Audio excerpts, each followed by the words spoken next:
Hey y'all, Jamie here, proud 55-year-old trans woman from New Orleans. So, where last I left off, well, I was in a car crash. Yes, and it was about 3 o'clock in the morning, and I was on Canal Street in New Orleans, Louisiana, and I was on my way home after seeing my secret lover and turning a $300 trick before that. So yeah, I was being a hooker and a slut. I was being both.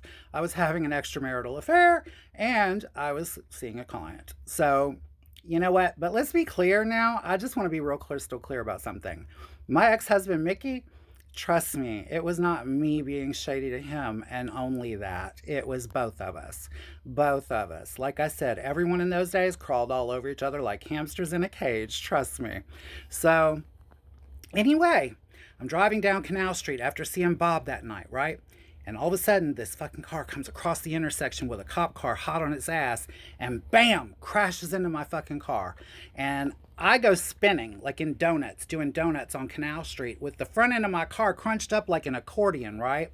And it starts smoking and the engine won't stop and it's starting to rev and rev and rev and it won't come down and I'm freaking out and I heard the explosion. The other car hit a light pole and I heard an explosion and it sounded like a fucking shotgun. I thought it was a shotgun. And the police were there because the police were chasing them, okay? So the police were right there on the scene. They stopped. They're yelling at me. They start yelling, "Lady, are you able to get out of the car?" And I'm like, yeah.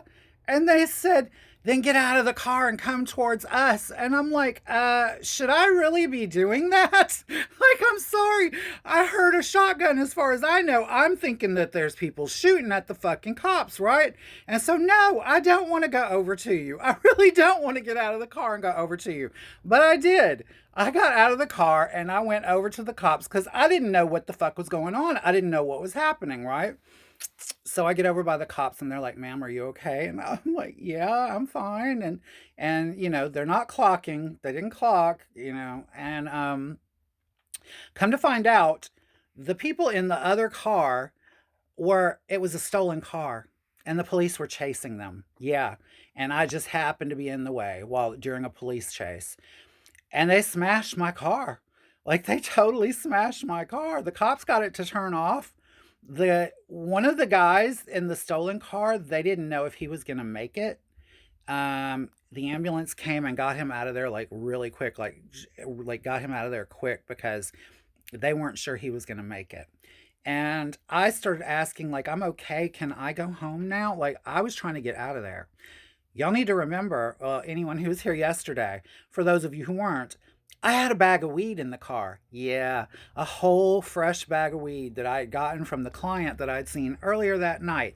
And I'm thinking, oh my God, oh my God, oh my God, I've got drugs in the car. And in those days, a bag of weed, honey, it was serious in those days, okay? It was still serious in those days. It wasn't all gung ho legal like it is today. So, anyway, they're holding me there and the ambulance comes and the fire department comes and what had happened was they had hit the pole and blown a transformer. The transformer had exploded and a it was connected to a medical facility that had people in there on fucking like life support systems, and they put the power out and the generators didn't come on right away. It was like a whole thing, y'all. It was a whole nightmare. And so I eventually the cop says, "Listen, lady, if you want to go home, like, I guess we're done." This is after like an hour. They're looking at my car. Nobody touches my dance bag in the back seat where the weed is. Nobody touched it. And well, actually it wasn't in the bag. I had put it under the floor mat in the back, okay? And so they're like, "Ma'am, you can go ahead and go if you want now," after about an hour and all the kerfuffle had died down. And so the cop escorted me over to my car because it's a crime scene.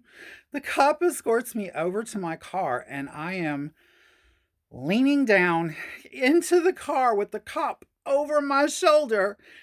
And I'm trying to I real slick, like, snuck my fingers underneath when I was reaching for my dance bag. I snuck my fingers underneath and I clawed. I was like the claw that you play in the fucking arcade. I was like the claw machine. I grabbed that bag of weed, honey, and I stuffed her up under my wrist like this, and I pulled it out with my dance bag. And I got out of there with it. I actually got out of there with it. Yeah, they didn't catch it or anything. And so obviously, I had to walk like a couple of blocks down to the Walgreens, the closest Walgreens, and I was going to call a cab, and I did. And it took me home where I told Mickey that I was fucking Bob. I was over it. Um, and if y'all want to know what happened next, y'all know the routine, honey. Be here tomorrow and I will too. I love you all. I love you all for watching and I love you for the comments. I'll talk to you later. Bye bye.